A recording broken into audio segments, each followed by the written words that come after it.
Hello and welcome to the next part of the guide and playthrough for Zelda Majora's Mask. Sorry about how sloppy the last part kinda turned out. The camera's battery died a few times, so I had to make a couple of separate videos and just put them all together, so sorry about that, but I think it still turned out okay. Okay, so last time we played the Song of Time and went back to Dawn of the First Day.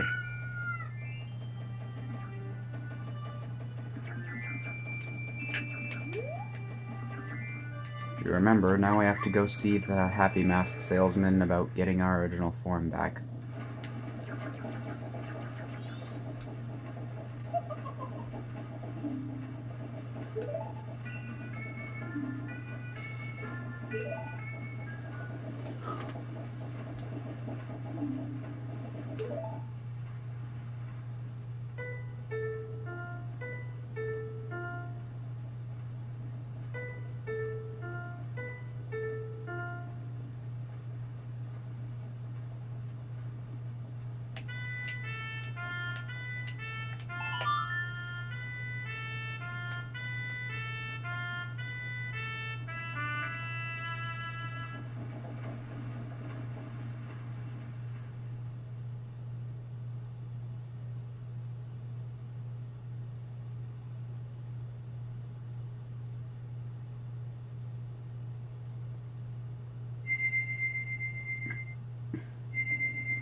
Alright, so now our next objective pretty much is to get his mask back, and now we have the Deku mask here. Set that to the C button, put it on, and that happens. So you can turn back into the Deku now anytime and switch back between them. One thing I forgot to mention is that in the 3DS version they changed it so that the Deku's hat changed into like a spike ball when you did the spin, so yeah, that's something else they changed between this version and that one.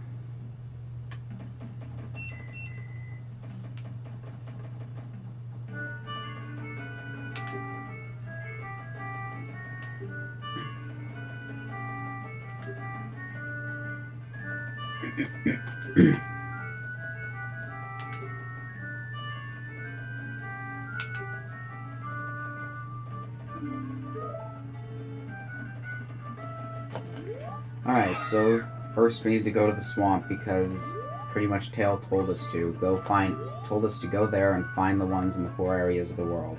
So that's what we're going to be doing next. But first, hit that with the sword.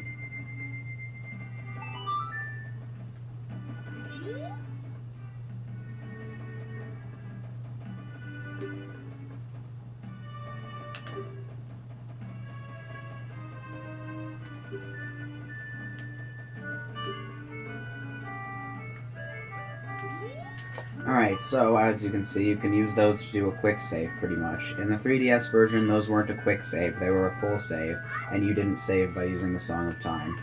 So they're more like the bird statues in Skyward Sword in that game, when here I guess they're more like the quick save in the new Super Mario Bros. Series, I guess is something to compare it to. Alright, but if you remember, the Great Fairy said that we'd want to go see her again once we've gotten our original form back. So let's go grab that stray fairy from the laundry pool and head back over there.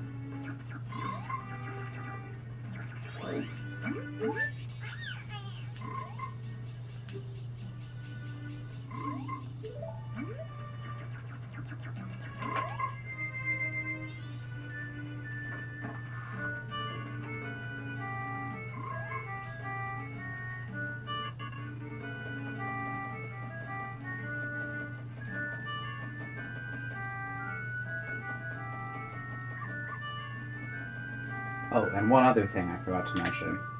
If you remember right, the Scarecrow told us that we can play the mysterious song that allows you to control time backwards and each note twice, and something interesting will happen. So let's try backwards first. That's not it.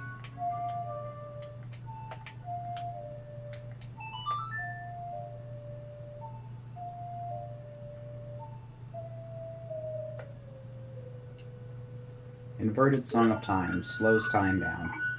I believe what this does is it makes time go like 1/3 of the speed that it usually goes. So basically it gives you 3 times as much time before the moon falls and it's game over.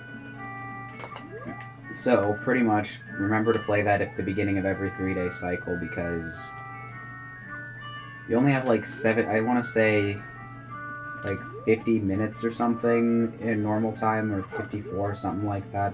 This one gives you like well over an hour and a half before you have to reset time.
Great Fairy's Mask. This will be important for finding other stray fairies later in the game.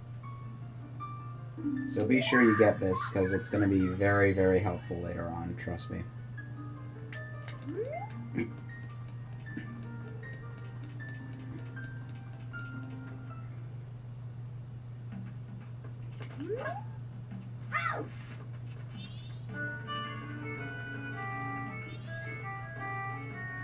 So now, we're going to want to go back into East Clocktown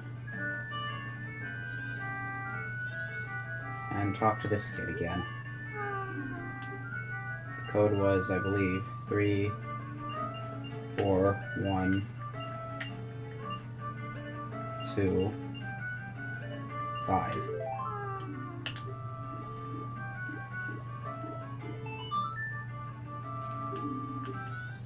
So, what we want to do is just go back into the hideout here, and just immediately turn around and go back outside.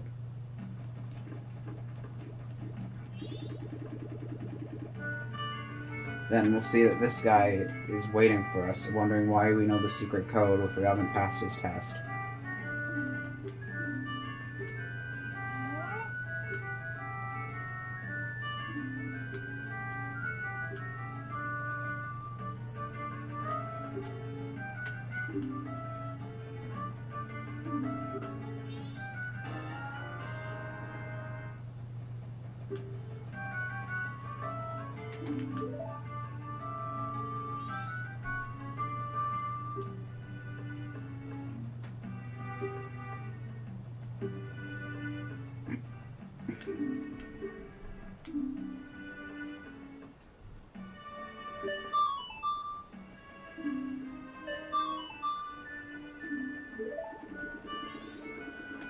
Alright, so that gives us the Bomber's Notebook, which pretty much just allows us to... That's basically this game's quest log. It allows us to tell us where and when people and side quests will be happening.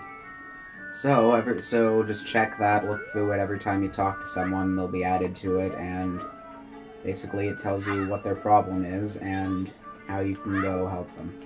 And then it'll mark it once you've already done that side quest once. In the 3DS version, the Happy Mask salesman gave that to you when you had just gotten the Deku mask from him. Next thing, hop across these little things here and up this way.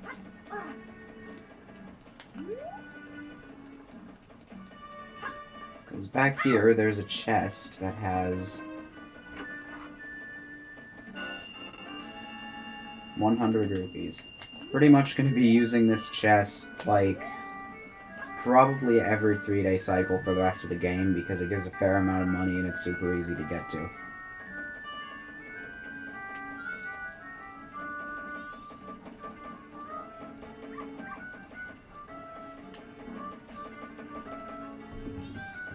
So now, before leaving town, I want to go back into North Clock Town here.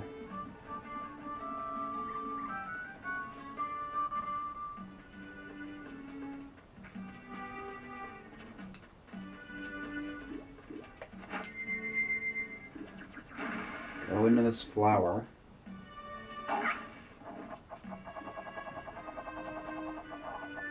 Fly over this way.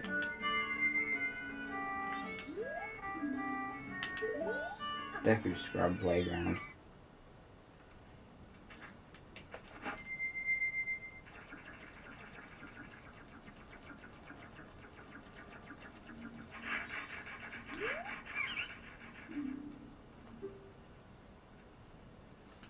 One game is 10 rupees.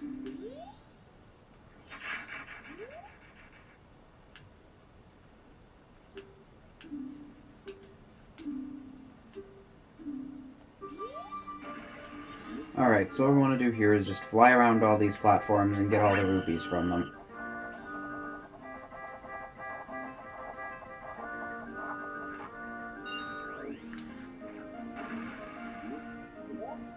I believe he said we have to do this in under 1 minute and 10 seconds, which shouldn't be a problem at all.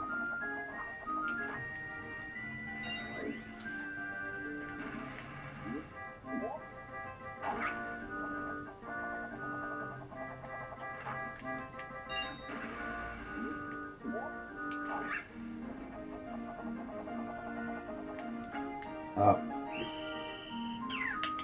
Darn.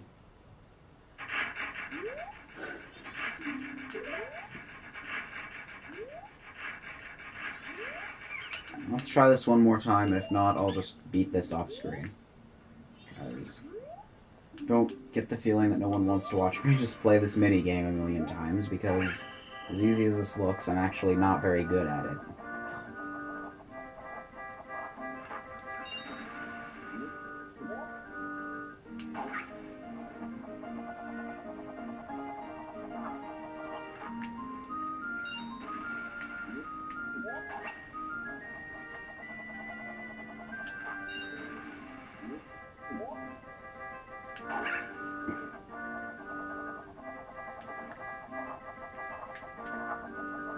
Remember, it's only a certain distance that you can fly away from the Deku Flower. It's not a limited amount of time you have in the air. So as long as you don't get too far from the flower you launched out of, you won't fall. You might lose altitude, but your flowers won't automatically go away.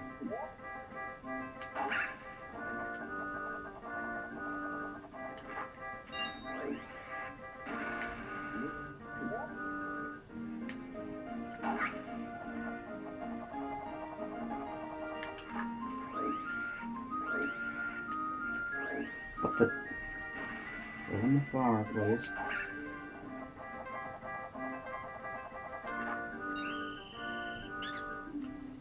Okay, got it. Alright, second try. Most of that money is going to go to waste, but it's not really the money we want from this. Tell us to come by again tomorrow, so we're going to want to remember to do that. If you beat this 3 days in a row, they give you an interesting prize that's definitely going to be useful later. Just useful in general.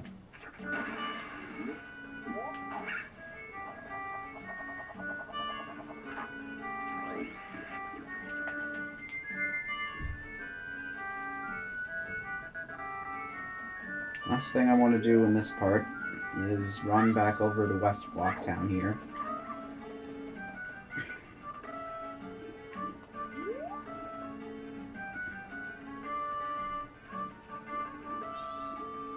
And talk to the bank guy here. So if we select deposit, he'll say, let me take a look at you. And the stamp's still there, and he knows that we have 16 rupees deposited, even though we didn't do that in this 3-day cycle. We want to put everything we have in here, because he says that if we deposit 200 rupees, he'll give us something good that can hold a lot of rupees, so you're going to want to deposit everything you have most of the time, and then just withdraw it if you need to spend it.